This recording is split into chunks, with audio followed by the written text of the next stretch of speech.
what happens if you were in a rush and someone was trying to cross the road and they're a different color to you? What are you going to say? What's the first thing that's going to come into your head? That different color, right? And if they're a different caste or a creed, that's the first thing that we're going to notice, that you so and so, right? We will come up with all sorts of things, but we'll attack the very first difference that we perceive between them and us, right? Yet, religion doesn't exist. Religion is a way of life born of somebody else's awakened state, right? They came, they shared, and wherever they were, whoever the people were, right, went and then implemented these teachings, went and then created scriptures with this, and then religion happened as a way of finding our origin. But somewhere down the line, it got lost in translation, right? And not just that, when we become very religious about something, there is a point beyond which it turns into rigidity. It turns into the very canker of our growth, because it still maintains that this is me and this is you. I am this and you are that. And it is exactly in a spiritual awakening that these differences that are actually not even there, they don't exist. They don't exist because you and I are the same, right? And that's what an awakening does. It lights that lamp of beautiful love. And love is the common religion to all of us. If we're going to have one, right? It is the one thing that is common to all of us. And we know what happens when we fall in love with each other. What happens when you become new parents, right? We are flooded with oxytocin. We're flooded with this immense feeling like you've got a spring in your step and you just can't wait to go and explore. You want to do things and you're just on a high. You forget food, you forget drink, you forget sleep, and you just are just totally at that frequency.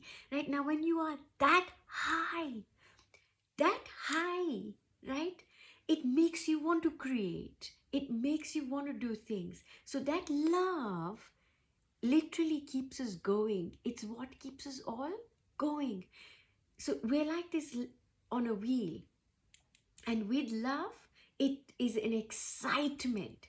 That excitement is contagious, right? I'm in love, you're in love, we're all in love, right? If you see when people fall in love, what happens to them? What happens to their face, their bodies? They all look so amazing. And then, right, reality kicks in. But in a spiritually awakened state, no such reality kicks in, because you've already by that time sorted out all of these differences that are not really there. So if we're not busy differentiating each other through caste, creed, race, color, and all of those things, right? You put those on the side, then even just between communities, there will be other ways of us creating differences in the office, in the workplace, in the family politics, everywhere, right? But the good news is that you, as somebody who's going through a spiritual awakening, will be the forerunner, if you aren't already, in your family, in your office, in your circle, right? To be this beautiful beacon of light that you are, beautiful epitome of love that you are, that is going to be taking everyone with you. Like you are the Noah's Ark, right? You are the one who is literally carrying everyone with you. So you become the harbinger of all this good news that comes with our spiritual awakening. And the most amazing thing with the spiritual awakening is if you listen to the azan of Allah and you are listening to the kalma of the Quran, it will fill you up with the same kind of vibration. If you're reading the Guru Granth Sahib and listening to the Shabads, same vibration. Or you've picked up the Bible, or you're reading any scripture, the Bhagavad Gita, the Ramayana, you can feel the essence of it all as being the same thing, right? So we're reading all these things and you feel exactly the same thing. You listen whenever there's a calling out, right? To a reminder of who we are, these magnificent beings. Every time your heart will expand. It does not matter, you don't see the difference at all. So these differences, my friend, they are totally temporary, totally temporary, that are there as long as the individuate sense of self remains. The ego doesn't want to die. It's very scared of dying. The mind is very scared of becoming redundant. But you're not the ego. You're not the mind, right? So when you inculcate an absolute sense of awareness, you can be aware, where are my differences? Did I behave like this because of that reason? Do I have an underlying prejudice inside of me? And you become aware of that, and when you become aware of that, you can deal with that. It's a bit like when you're going through inner child healing, right? So many of us won't be aware of the exact incident or how we were impacted, right?